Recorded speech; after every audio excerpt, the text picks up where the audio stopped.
حضور نے جب کوئی راز کی بات کرنا ہوتی تو حضرت حذیفہ بن یمان سے کرتے.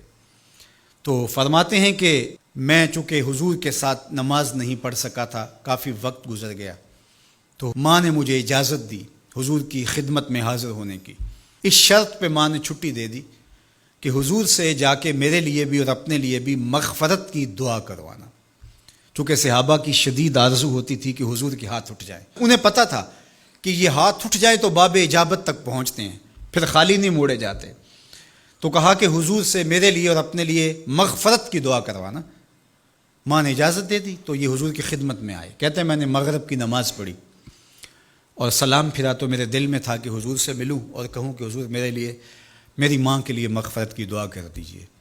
لیکن حضور نوافل میں ایسے مشغول ہوئے کہ مجھے موقع نہ مل پایا، حتیٰ کہ عشاء کا وقت ہو گیا. عشاء کی اذان پکاری جانے لگی.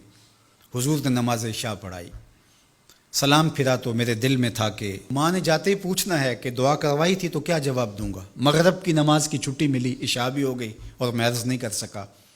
تو میں ابھی سوچ ہی رہا تھا کہ حضور حجرہ انور کی طرف بڑھ گئے. اب جنہوں نے مسجد نبوی کی حاضری کا شرف پایا ہے وہ جانتے ہیں کہ مصلی نبوی سے حجرہ رسول کا فاصلہ ہی کتنا ہے. اور جنہوں نے یہ شرف نہیں پایا، میری دعا ہے کہ وہ اڑ کے مدینے چلے جائیں. سچی بات ہے، جس نے وہ شہر نہیں دیکھا اس نے کچھ بھی نہیں دیکھا. جنہوں ویک کے اکھیاں ٹھر دیاں نے، جنہوں ویک کے ٹھر دا سینہ ہے، ربا تیری ساری خدائی وچوں بس اکو شہر مدینہ ہے. آج اس وقت پوری دنیا کے اوپر جو وبا پھیلی ہے اس کی وجہ سے، جہاں اور بہت ساری چیزیں ہمارے لیے اذیت اور دکھ کا ذریعہ ہیں، وہاں ایک بہت بڑا دکھ ہے کہ مسجد نبوی کے دروازے بھی بند ہیں. تو یہ دن تھے کہ حرم کی رونقیں دیکھنے والی ہوتی، مواج انور کے سامنے درودوں کی بہار ہوتی، مدینے میں بیٹھ کے حضور کے روضے کے سامنے حضور علیہ الصلاۃ والسلام کے شہر کی پکی ہوئی کھجوروں سے افطاری کرنے کا اپنا ہی لطف ہوتا. آج مدینے کے لوگ بھی ترس رہے ہیں.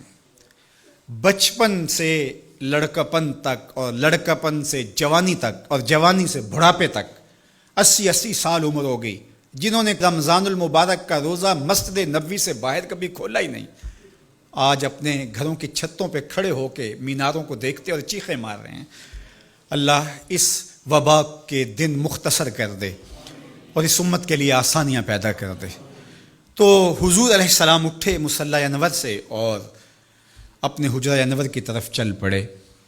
تو حضرت حذیفہ بن یمان کہتے ہیں کہ میں بھی حضور کے پیچھے چل پڑا. غیر ارادی طور پہ کچھ رفتار تیز ہو گئی تو قدموں سے آہٹ پیدا ہوئی.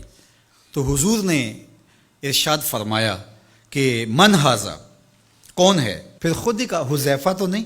قلت تو نعم، میں نے کہا جی جی حضور میں حذیفہ ہوں. تو آقا کریم علیہ السلام نے کوئی توقف کیے بغیر فرمایا ما حاجتوں کا غفر اللہ لک ولی امک، اللہ تجھے بھی بخش دے، تیری ماں کو بھی بخش دے، کس کام آئے ہو؟ اب حذیفہ بن یمان کہتے ہیں جو کام تھا وہ تو جنبش لب سے پہلے ہو گیا. یہاں تو لفظوں کا سہارا نہیں لینا پڑتا، وہ بند لبوں کی بولیاں سمجھتے ہیں. تو کہتے ہیں کہ جو حاجت تھی وہ تو پوری ہو گئی. یہی تو کہنا تھا کہ حضور میرے لیے اور میری ماں کے لیے مغفرت کی دعا کیجیے. پھر حضور نے ارشاد فرمایا قال ان ھذا ملک لم ینزل الارض قط قبل ھذہ اللیلہ، اے حذیفہ یہ فرشتہ ہے جو اس رات سے پہلے زمین پر کبھی نہیں آیا، یہ پہلی مرتبہ آیا ہے. استاذن ربہ ان یسلم علیہ، اس نے رب سے اجازت مانگی تھی، مالک تیرے محبوب کو سلام نہ کر رہا ہوں، مجھے سلام کرنے آیا ہے. لیکن ساتھ ساتھ مالک نے کہا کہ جا رہے ہو میرے محبوب کے پاس سلامی پیش کرنے کے لیے تو ایک تحفہ بھی لیتے جاؤ، تو وہ بھی مجھے دینے آیا ہے.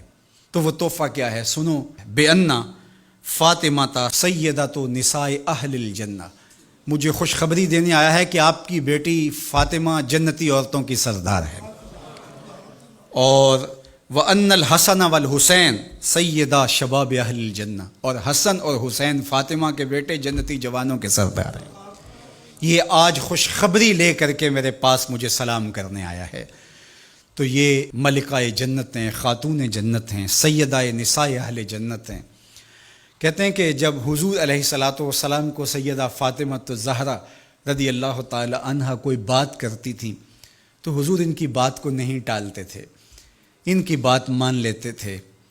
تو آج ہم سیدہ فاطمہ الزہرا رضی اللہ تعالی عنہا کی وساطت سے حضور کی بارگاہ میں استغاثہ پیش کرتے ہیں کہ اس امت مرحوم پہ اللہ سے رحم کی خیرات مانگیں اور اللہ میرے وطن کی خیر کرے، امن، رحمت اور کرم نوازیوں کے اجالے اور نور نصیب ہو، میری قوم کی بیٹیوں کو اسوہ فاطمہ کے اجالے عطا ہوں۔